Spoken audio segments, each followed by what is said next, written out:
আমার ছেলের সাথে আমি কিভাবে কাজ করলাম সেই গল্পটা আজকে তোমাদের বলবো। আমি জানি এসব গল্প কেউ কখনো কাউকে বলে না, তবুও আমি বলবো। তাই ধৈর্য সহকারে গল্পটি শেষ পর্যন্ত দেখতে থাকা। আমি শিওর বলতে পারি সম্পূর্ণ গল্পটি শুনলে তোমাদের ফোঁটা ফোঁটা পানি বেরিয়ে যাবে। গীতেশ আনন্দমোহন কলেজের ছাত্র। তার বয়স 23 বছর। কলকাতাতে 4 বছর হোস্টেলে থেকে পড়াশোনা শেষ করে বর্তমানে একটা সরকারি চাকরি করছে। গত বছরই চাকরি পেয়েছে আর এবছর কলকাতায় ট্রান্সফার হয়েছে। মাঝে মাঝে বাড়ি আসতো আর 3-4 দিন থেকে আবার ফিরে যেত। বাড়িতে গীতেশের মা অমলা দেবী থাকে। বছর 2 আগে গীতেশের বাবা মারা গেছে স্ট্রোক করে। গীতেশের পারিবারিক আয় ভালো নয়। গীতেশের বাবা একটা সরকারি চাকরি করত। বাবা মারা যাওয়ার পরে সরকার থেকে কিছু টাকা পয়সা পেয়েছিল, যেটা দিয়ে গীতেশের পড়াশোনা আর ওর মায়ের সংসার কোনোভাবে চলে যাচ্ছে। অমলা দেবীর বয়স 42 বছর এবং খুব সুন্দর দেখতে। এই বয়সেও নিজের যৌবন ধরে রেখেছে। অমলা দেবীর স্বামী মারা যাওয়ার পরে সে একাই থাকত আর মনে মনে ভাবত ছেলের কলকাতায় ট্রান্সফার হওয়ার পরে ছেলের একটা বিয়ে দিয়ে ছেলে বউকে নিয়ে সুখে শান্তিতে থাকবে। অমলার এক বান্ধবী গৌরিতা অমলার বাড়ির কিছু দূরেই থাকে। গৌরিতার স্বামী সেনাবাহিনীতে চাকুরি করা কালীন মারা যায়। গৌরিতার একটাই মেয়ে গোমতী। গৌরিতার বয়স 40 বছর আর মেয়ে গোমতীর বয়স 21 বছর, কলেজে পড়ছে। গৌরিতার আর্থিক অবস্থা অনেক ভালো, নিজেদের 2 তলা বাড়ি আছে। গৌরিতা অমলাকে বলেছে যে গীতেশের সাথে গোমতীর বিয়ে দিতে, কারণ গীতেশকে খুব পছন্দ গৌরিতার। গীতেশরা ভাড়া বাড়িতে থাকত। একটাই ঘর, রান্নাঘর আর বাথরুম। যেহেতু অমলা স্বামী মারা যাওয়ার পরে একাই থাকত, তাই কোনো অসুবিধে হয়নি, কিন্তু এবার গীতেশ ফিরে এলে একটা ঘরে কিভাবে চলবে সেটাই অমলা চিন্তা করছিল। তাই একদিন অমলা গৌরিতাকে এই কথাগুলো বলল। গৌরিতা সব শুনে বলল, অমলা তোকে তো আমি বলেছি গীতেশ কলকাতায় ট্রান্সফার হয়ে এলে এক শুভক্ষণ দেখে গীতেশ আর গোমতীর বিয়েটা দিয়ে দেব আর আমরা সবাই মিলে এই বাড়িতেই থাকব। এত বড় বাড়িতে শুধু আমরা 2জন মা মেয়ে থাকি, তোরাও এখানে চলে এলে সবাই মিলে আনন্দ করে থাকা যাবে। অমলা গৌরিতার কথা শুনে আনন্দে বলল, আমি ছেলে এলে ওর সাথে কথা বলে তোকে জানাবো। কিছুদিনের মধ্যে গীতেশ ফোন করে জানালো যে শুক্রবার সে বাড়ি আসছে। প্রায় 6 মাস পরে গীতেশ বাড়ি ফিরছে বলে সেদিন অমলা ভালো ভালো রান্না করে রেখেছিল। তারপর স্নান করে একটা ভালো শাড়ি পরে ছেলের জন্য অধীর আগ্রহে অপেক্ষা করছিল। প্রায় 11টা নাগাদ গীতেশ বাড়ির সামনে এসে দরজায় কড়া নাড়ল। অমলা দরজা খুলে দেখল 3-4টা ব্যাগ হাতে আর কাঁধে নিয়ে গীতেশ হাসি মুখে দাঁড়িয়ে আছে। ঘরে এসে ব্যাগগুলো নামিয়ে মাকে জড়িয়ে ধরল গীতেশ। অমলাও গীতেশকে জড়িয়ে ধরে থাকলো কিছুক্ষণ। তারপর ছেলের হাত থেকে নিজেকে ছাড়িয়ে অমলা বলল, অনেক বেলা হয়ে গেছে গীতেশ, যা স্নান করে নিয়ে আগে খেয়ে নে, তারপর না হয় ব্যাগগুলো থেকে সব বার করবি আর গল্প করা যাবে। গীতেশ বলল, ঠিক বলেছ মা, খিদেতে পেট জ্বলছে, আমি তাড়াতাড়ি স্নান করে আসছি, তুমি খাবার বাড়ো। এই বলে গীতেশ বাথরুমে চলে গেল। ভেতরে দেখল ওর মা ওর জন্য একটা হাফ প্যান্ট আর তোয়ালে রেখে দিয়েছে। তাই দেরি না করে ভালো করে স্নান করে গীতেশ হাফ প্যান্ট পরে খালি গায়ে বাইরে এসে দেখল মা খাবার বেড়ে মেঝেতে বসে আছে। গীতেশ মায়ের উল্টো দিকে বসে খেতে শুরু করল। খেতে খেতে মাকে দেখছিল গীতেশ আর মনে মনে ভাবল যে মাকে আগের থেকে যেন আরো সুন্দরী লাগছে। অমলা সেটা দেখে জিজ্ঞেস করল, কি এত দেখছিস গীতেশ? গীতেশ বলল, তোমায় দেখছি মা, তোমায় এই শাড়িতে খুব সুন্দর লাগছে। এটা কি নতুন শাড়ি? অমলা বলল, না রে, এটা পুরনো শাড়ি, তবে খুব কম পরেছি বলে এটা নতুনের মতো লাগছে। গীতেশ বলল, মা চাকরি তো আমি পেয়ে গেছি, এবার আর তোমার কোনো দুঃখ রাখবো না। অমলা হেসে বলল, সে আমি জানি গীতেশ, আমি এখন অনেক নিশ্চিন্ত যে তুই এবার আমাদের 2জনের সংসার চালাতে পারবি। এই শুনে গীতেশ এসে বলল, সে আর বলতে না, আমার সুন্দরী মাকে আমি এবার থেকে সুখে রাখব। গীতেশের কথা শুনে অমলাও হেসে উঠল। এইভাবে কথা বলতে বলতে 2জনে খাওয়া শেষ করল। অমলা থালা বাসন নিয়ে রান্নাঘরে ধোয়ার জন্য চলে গেল। গীতেশ হাত মুখ ধুয়ে ঘরে এসে ব্যাগ থেকে জিনিসপত্র বার করতে শুরু করল। একবার রান্নাঘরের দিকে তাকিয়ে ব্যাগ থেকে 2টা বাংলা গল্পের বই তাড়াতাড়ি বের করে নিয়ে নিজের বইয়ের তাকে লুকিয়ে রাখল। কিছুক্ষণ পরে অমলা ঘরে এসে বিছানায় বসল। অমলা ছেলের সব জামা প্যান্ট একদিকে সরিয়ে রাখতে রাখতে বলল, তোর সব জামা তো পুরনো হয়ে গেছে, এবার কিছু নতুন কিনে নিস। গীতেশ বলল, ঠিক আছে মা, এই মাসের স্যালারি পেয়ে তোমার আর আমার জন্য নতুন কাপড় কিনব। তারপর গীতেশ সব জিনিস বিছানা থেকে সরিয়ে অমলার মুখোমুখি বসে গল্প করতে শুরু করল। অমলা বলল, গীতেশ, এখন তোর কিরকম লাগছে? পড়াশোনা করে চাকরি করছিস, এবার কলকাতায় ট্রান্সফার হয়ে গেল। গীতেশ বলল, সেরকম কিছু না, কিন্তু এবার থেকে তোমার সাথে থাকতে পারবো, এই জন্য আমি খুব খুশি। এই বলে মায়ের কোলে মাথা রেখে শুয়ে পড়ল। অমলা ছেলের কথা শুনে খুব খুশি হল আর গীতেশের মাথায় হাত বুলিয়ে দিতে লাগল। গীতেশ শুয়ে শুয়ে অমলাকে দেখছিল আর মনে মনে ভাবছিল মাকে সত্যি খুব সুন্দর দেখতে। এইভাবে কিছুক্ষণ থাকার পরে অমলা হেসে বলল, গীতেশ, এবার গৌরিতার সাথে কথা বলতে হবে তোর বিয়ের জন্য। গীতেশ তখন মায়ের কোল থেকে মাথা সরিয়ে উঠে বসে বসে মায়ের দুই কাঁধে দু হাত রেখে বলল, না মা, এখন নয়, এখন শুধু আমার সুন্দরী মাকে সুখী করার সময়, বউকে নয়।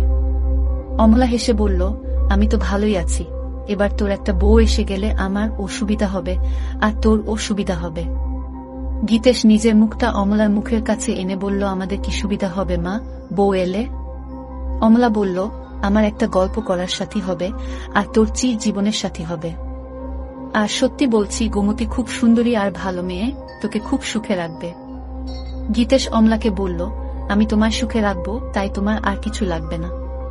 অমলা গীতেশের কথা শুনে একটু চমকে উঠে বলল, ঠিক আছে, এবার তুই একটু রেস্ট নিয়ে নে, আমি একটু বেরোচ্ছি, একবারে বাজার করে ফিরব। এই বলে অমলা উঠে দাঁড়িয়ে নিজের শাড়িটা ঠিক করতে লাগল।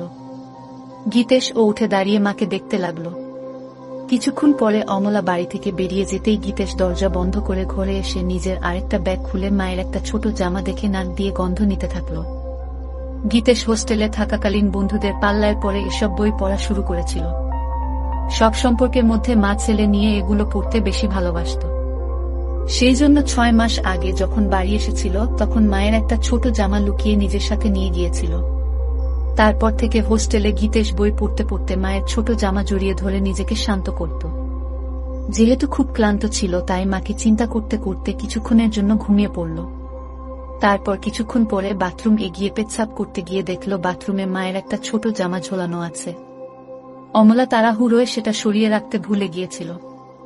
গীতেশ পেচ্ছাপ করে ওটা নিজের নাকে শুকে বুঝল এটা মায়ের ব্যবহার করা। সেটা অমলা ধুতে ভুলে গেছে। গীতেশ অনেকক্ষণ সেইটা নাকে নিয়ে গন্ধ শুকতে লাগল। গীতেশ নিজেকে আর কন্ট্রোল করতে না পেরে নিজের কাজ করতে লেগে গেল। প্রায় 15 মিনিট ধরে চলল সেই কাজ। তারপর সেটা যেখানে ছিল সেখানে রেখে নিজেকে পরিষ্কার করে ঘরে এলো।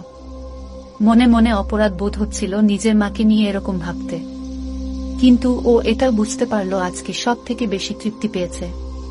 কিছুক্ষণ পরে গীতেশের পাপবোধ পরিবর্তন হলো আর ভাবতে লাগলো কিভাবে মাকে আরো কাছে পাওয়া যায়। এইসব ভাবতে ভাবতে সন্ধে হয়ে গেল আর ঠিক তখন দরজায় আওয়াজ হলো। গীতেশ দরজা খুলে দেখল অমলা দাঁড়িয়ে আছে দু হাতে দুটো বাজারের ব্যাগ নিয়ে। গীতের সঙ্গে সোজা মায়ের হাত থেকে ব্যাগ দুটো নিয়ে রান্নাঘরে রেখে এক গ্লাস জল নিয়ে অমলাকে দিল। অমলা বিছানায় বসে জলটা খেয়ে জিজ্ঞেস করল, সারা দুপুর আর বিকেল কি করলি গীতেশ? একটু ঘুমিয়েছিলিস তো? হ্যাঁ মা, অল্প ঘুমিয়েছিলাম। ভালো করেছিস, আমি একটু ফ্রেশ হয়ে তোকে চা করে দিচ্ছি, তোর জন্য কাটলেট ও এনেছি। এই বলে অমলা তোয়ালে নিয়ে বাথরুমে চলে গেল। গীতেশ তখন মাকে সারপ্রাইজ দিবে বলে নিজে রান্নাঘরে গিয়ে চা বানাতে শুরু করল। আর বাজারের ব্যাগ থেকে সবকিছু রান্নাঘরে যথাস্থানে রেখে কাটলেট দুটো একটা ডিশে রাখল। বাথরুমের ভেতর থেকে মায়ের গোসল করার শব্দ শুনতে শুনতে গীতেশ চা বানাচ্ছিল।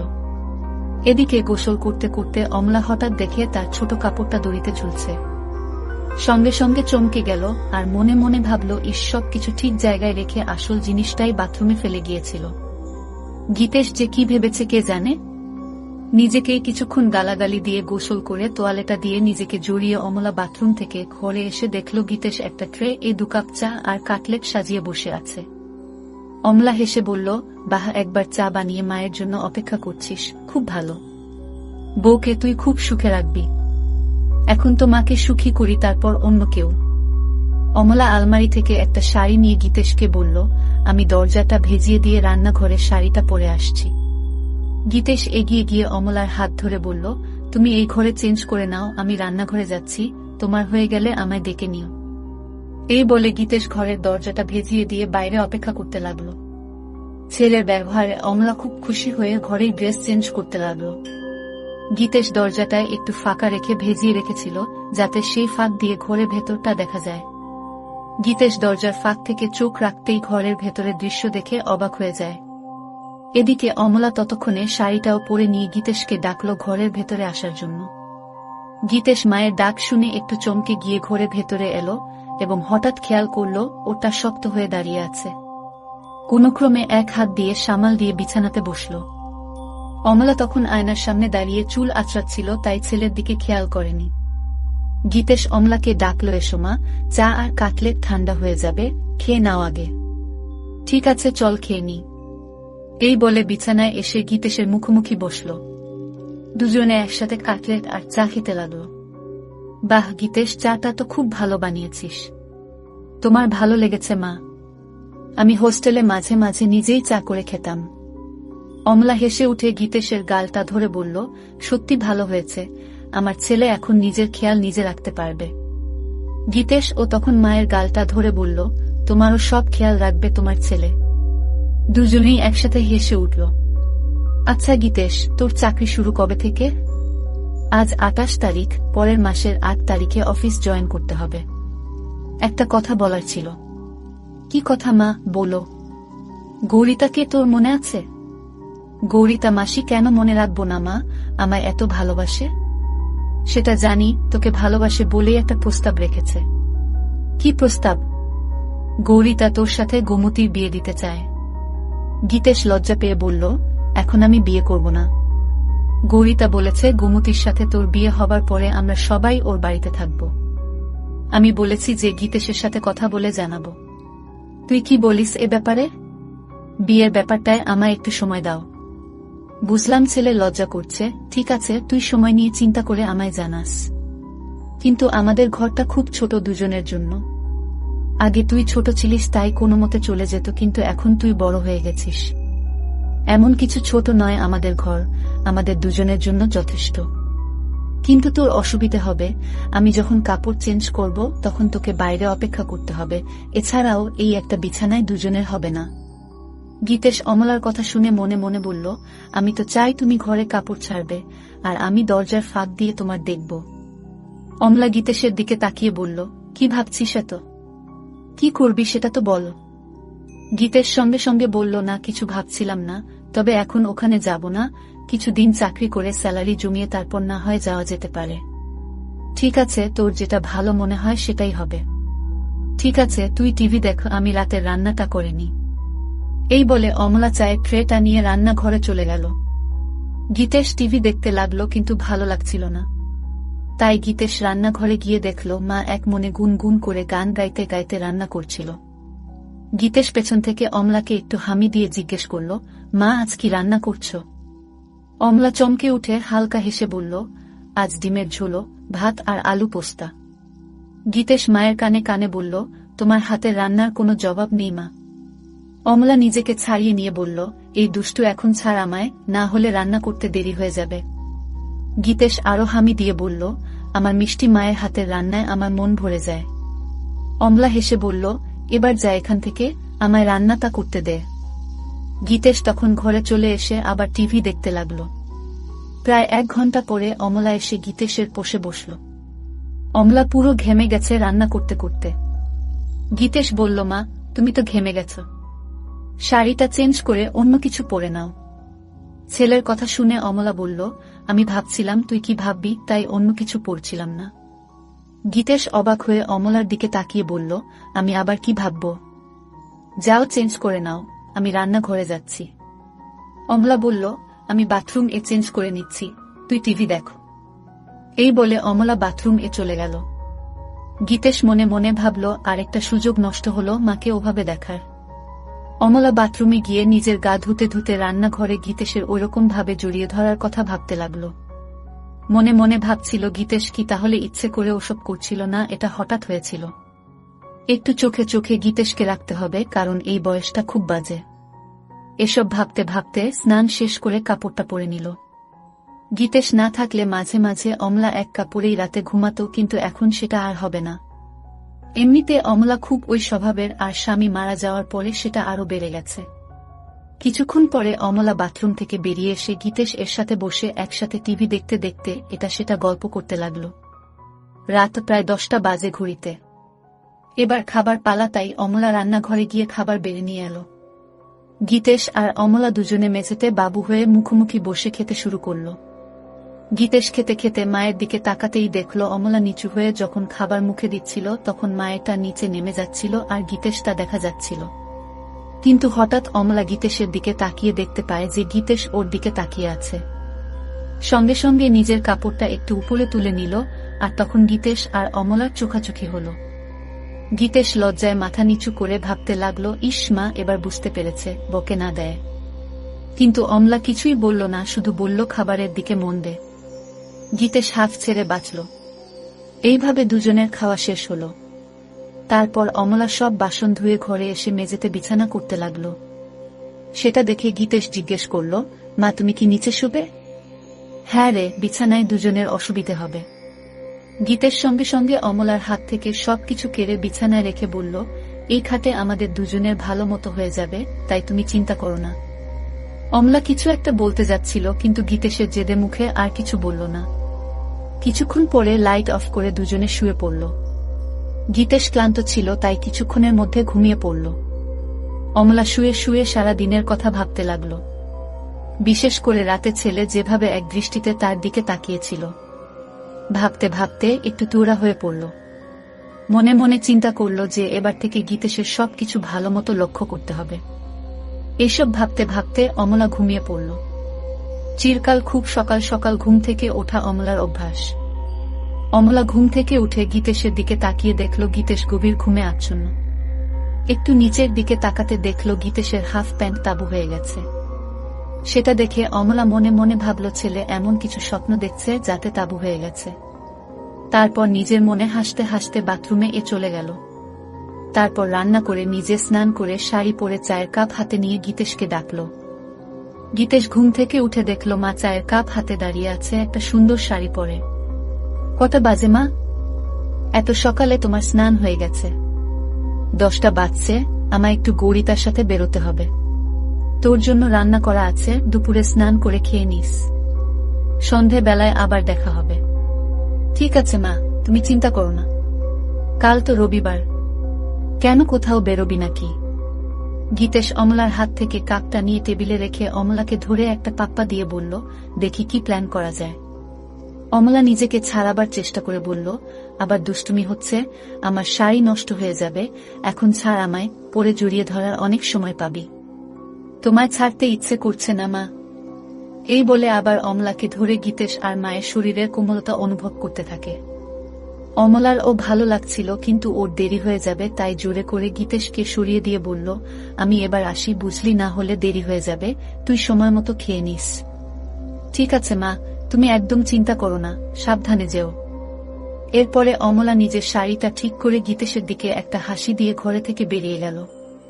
গীতেশ দরজা বন্ধ করে ঘরে এসে চা খেতে খেতে চিন্তা করল কি করবে সারাদিন।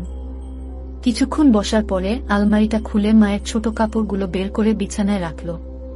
দেখল সেগুলো অনেক পুরনো হয়ে গেছে। কিছুক্ষণ নাক দিয়ে সবগুলো শুকে আবার যথাস্থানে রেখে দিয়ে আলমারিটা বন্ধ করে দিল গীতেশ।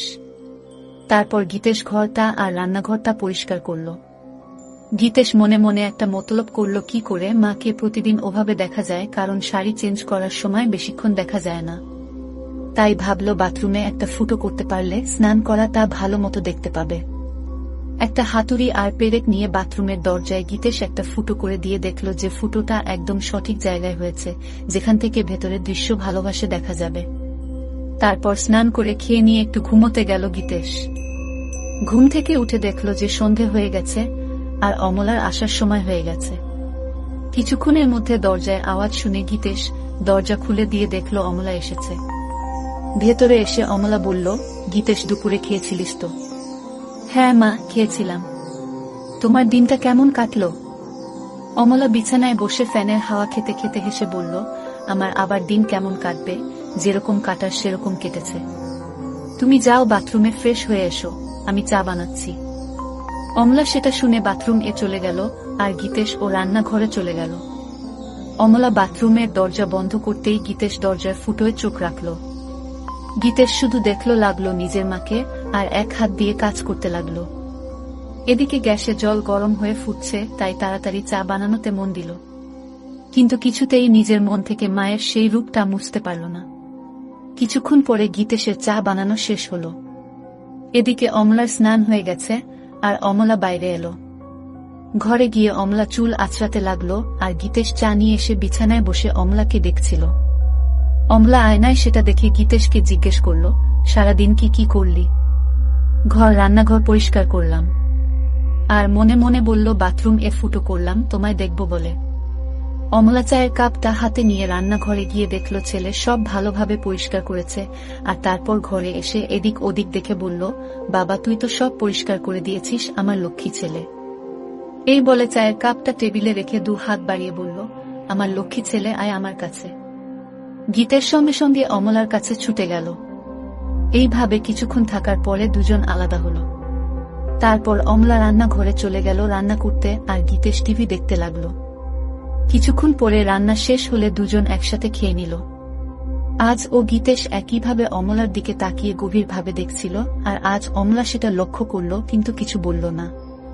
এইভাবে খাওয়া শেষ করে অমলা আর গীতেশ বিছানায় শুতে এলো। দুজনে পাশাপাশি শুয়ে আছে। ঘরে নাইট বাল্বটা জ্বলছে। অমলা চিন্তা করছে গীতেশ কেন বারবার ওর দিকে তাকিয়ে থাকে। গীতেশের মাথায় শুধু মায়ের স্নান করার দৃশ্যগুলো আসছিল। এইভাবে দুজন ঘুমিয়ে পড়ল। মাঝরাতে গীতেশ টয়লেট গিয়ে ফিরে এসে নাইট বাল্বের আলোয় দেখল লাহরটা উপরে উঠে গেছে। গীতেশ আস্তে আস্তে এসে অমলাকে দেখতে লাগলো। তারপর গীতেশ মায়ের দিকে তাকিয়ে দেখল মা গভীর ঘুমে আচ্ছন্ন, তাই সাহস করে মায়ের কাছে এগিয়ে গেল। খুব ভালোই লাগছিল গীতেশের। হাত দিতেই সঙ্গে সঙ্গে অমলা একটু নড়ে উঠল। সেটা দেখেই ভয়ে গীতেশ তাড়াতাড়ি হাত সরিয়ে নিয়ে বিছানায় শুয়ে পড়ল। অমলা তখন পাশ ফিরে শুল। গীতেশ আর কিছু না করে আস্তে আস্তে ঘুমিয়ে পড়ল।